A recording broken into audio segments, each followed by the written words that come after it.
Imagine my absolute dismay when I thought I recorded this and it didn't save. Whatever. Okay. This month's Substack is in the world of the influencer-ification of fashion, the world of fashion, and how the world of fashion is evolving to accommodate influencers and their purposes as opposed to fashion and fashion's purposes.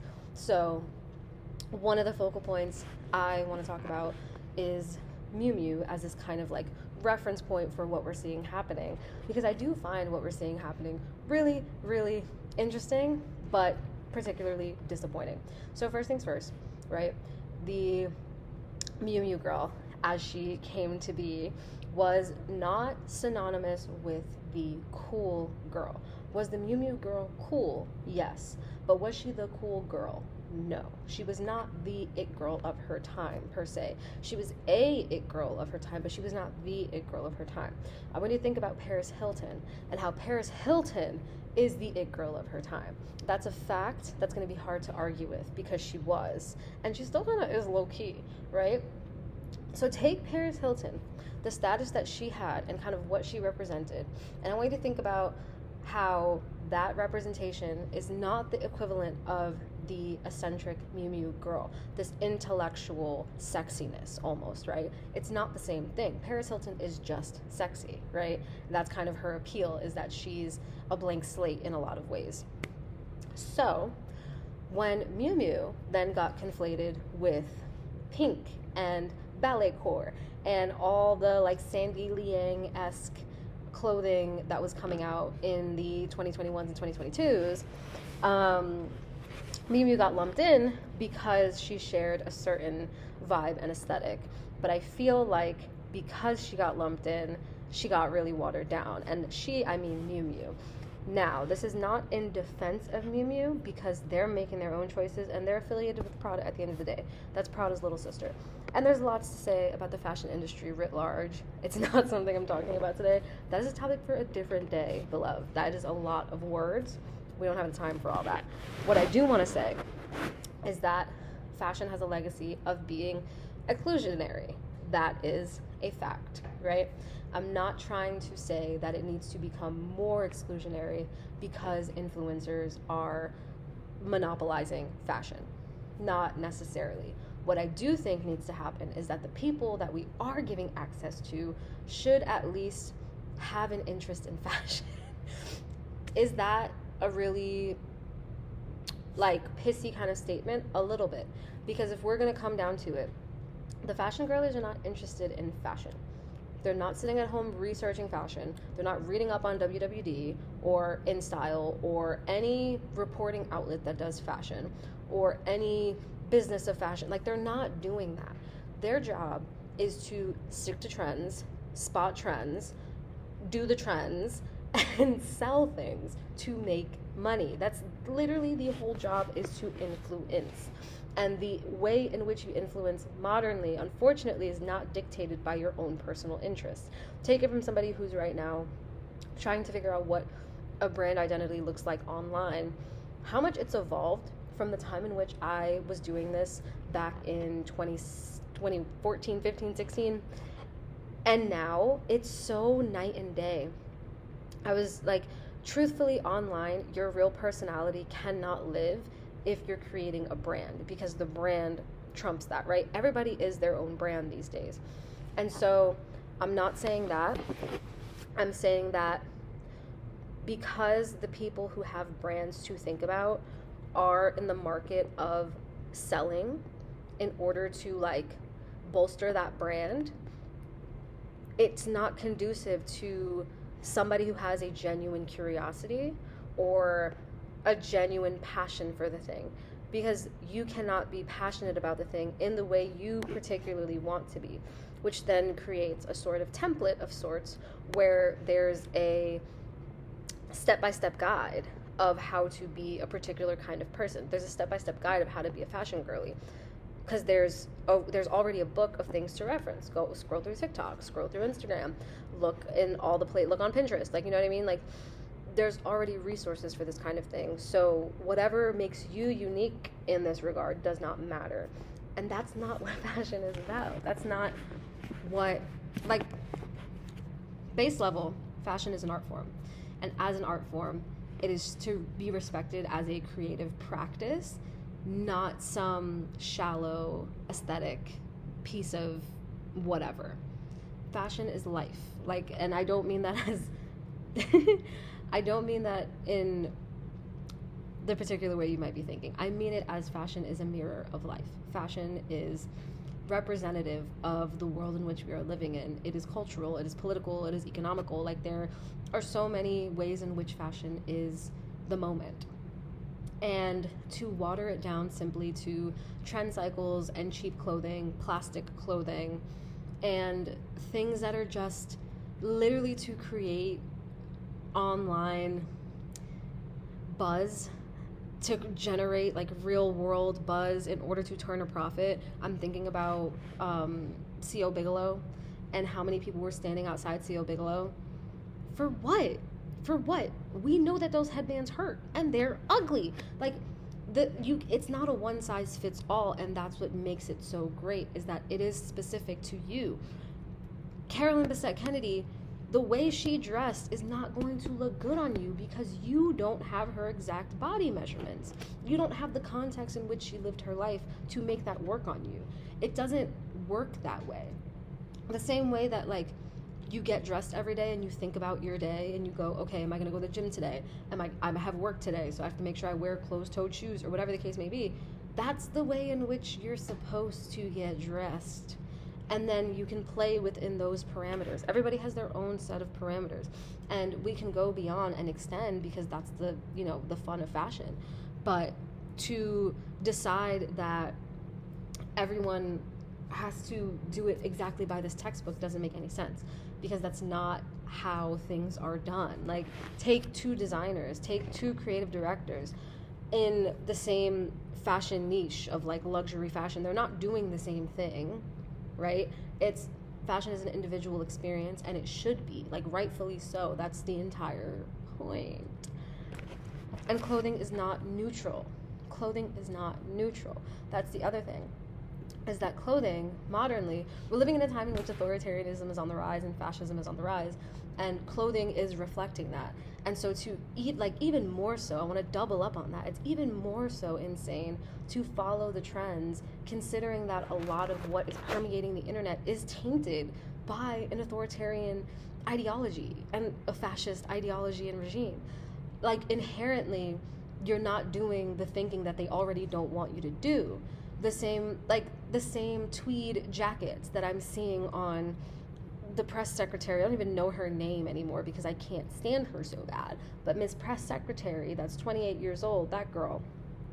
Them Chanel tweed blazer skirt combos are now like conservative coded. Like, Chanel is sort of taking on, like, Chanel's signature tweed and shapes are sort of taking on a different tone because they're being worn by people doing egregious things. Think of Kristi Noem and like the Barbie aesthetic that she was kind of like living in. Now that's sort of coded in conservative ideology. Nicki Minaj and like the Barbs are now being coded in conservative ideology. Like, fashion is changing.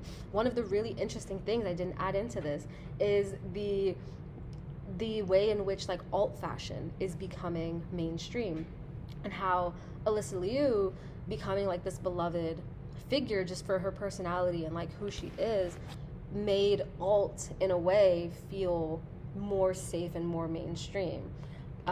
Like, I've seen a ridiculous amount of people doing like raccoon tails in their hair, or dyeing their hair like the strip dyes, or just doing really wild things with their hair now because Alyssa Liu is this like pop culture figure now in a way. And it's really interesting because we're waiting for permission from the trend cycles to do things that maybe we already wanted to do.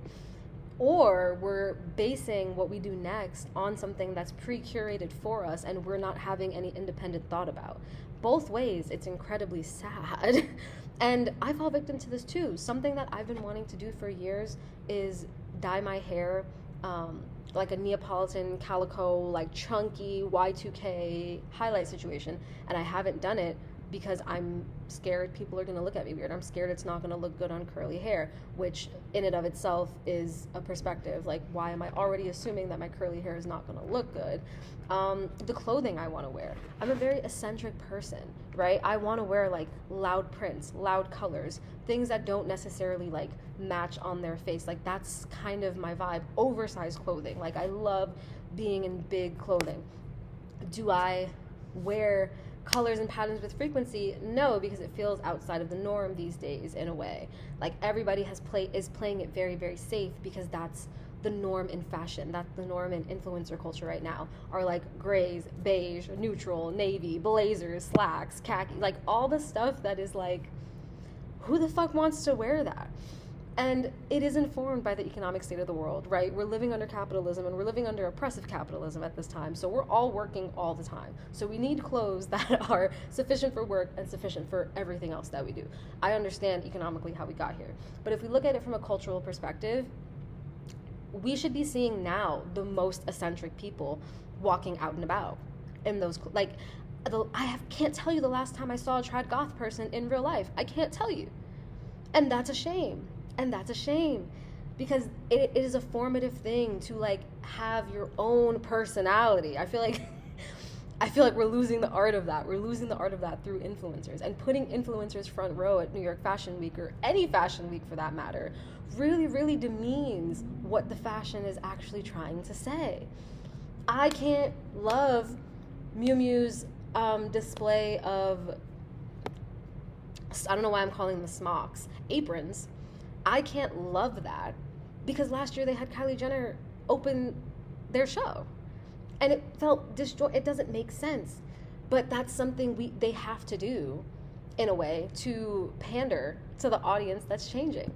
The way in which magazines and these large institutions are now relying on influencers, like internet celebrities, to do their marketing for them and do all the stuff for them to pull views, to pull engagement, to pull metrics, instead of actually giving the people who have the talent, have the drive, have the passion for the thing a shot to do it. And the influencer-ification of fashion is creating like a ripple effect of consequences in a way, and it's really tragic to watch. It's unfortunate to watch unfold, and watch something new take the main stage within trend cycles, watch everybody's outfits change and shift and move in that direction, and then watch it through the seasons. Like, I said it on the Substack, but Mean Girls is a perfect example of this, of the way, I will say, you know what, I'm going to cut that and say preemptively, actually, I think The Devil Wears Prada is going to be a fantastic example of this. I don't think the two outfits can compare. I think, for example, if we tried to remake Clueless today, it would fail miserably, just in the outfits alone. The way in which movies of the past were so like contingent and hinged on the fashion choices of the time in a way to storytell, in a way that we literally cannot replicate today, because we're so enmeshed in these quick trend cycles that are meaningless and truthfully don't like have any real substance, that it's like creating this rift in culture in a way where nothing cool is actually happening.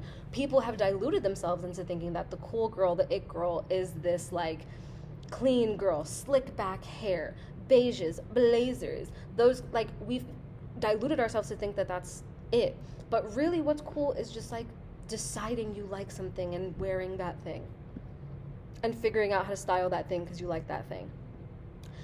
There are no, like, nobody is, like, everybody is risk averse. Everyone is risk averse today. And I think that it is a damn shame. Miu Miu used to be one of the few brands that was not risk averse, which, to be fair, it is quite literally, like, that's why it was invented, you know, to be the sister to Prada that, like, could push boundaries in a different way. However, it's, like, becoming a theme where the brands that used to be this thing, take Maison Margiela, and the way in which, like, the ideology behind the shoes and the clothing is like absent from conversation. When you talk about like tabbies, for example, everybody owns a pair of tabbies. Nobody knows the context behind a pair of tabbies though. And I'm not saying everybody needs to be a fashion connoisseur. I'm not saying that everybody needs to do their reading before they put on an article of clothing. But I feel like if you are going to put an article of clothing on, it should exist within the context of your world, some way, somehow, right? I don't think that you should be pulling from other people's lives that have nothing to do with you to build out your own identity. And I really think that's where I'm with this. And because that is what's then happening, it's being reflected back onto the clothes themselves. And then the clothes are becoming bland and the clothes are becoming boring because now it's accommodating for this really risk-averse population. And then everything is just flat. There's flat people, there's flat clothes, like everything all around. And that's really what is grinding my gears. It's all on Substack, the actual full in-depth, my thoughts as it pertains to like Miu Miu and stuff like that. These are the things I couldn't write down. And things we're going to continue to talk about for sure. Influencer-ification of fashion is, kind of this month's theme broadly. We're going to explore it in ways. But this is the first stop on that. And that I really do, on its face, people are very risk-averse. They have no sense of individual self, and so have no choice but to pull from other people's lives. And that creates a world in which nobody is just individually themselves. Everybody is somebody else. Everybody's borrowing from 8 other people because they have no clue what to wear, what to do, who they are. And then being the case gets reflected back onto culture and this like perpetuating cycle of risk aversion, boringness, and ultimately emptiness. And I really think it's something that is worth a conversation. I think it's worth a conversation. I don't think enough people are critically thinking about the clothes they're putting on their body every single day because it has become this nothingness, because it has become so shallow. But I want to encourage us to think about it a little bit more deeply because believe it or not, it is that fucking deep, That's all I have to say. The Substack is linked down below if you want to read it. And yeah, more of these to come with associated Substacks so we can read up. Instagram will also be down there. Okay, bye. Love you.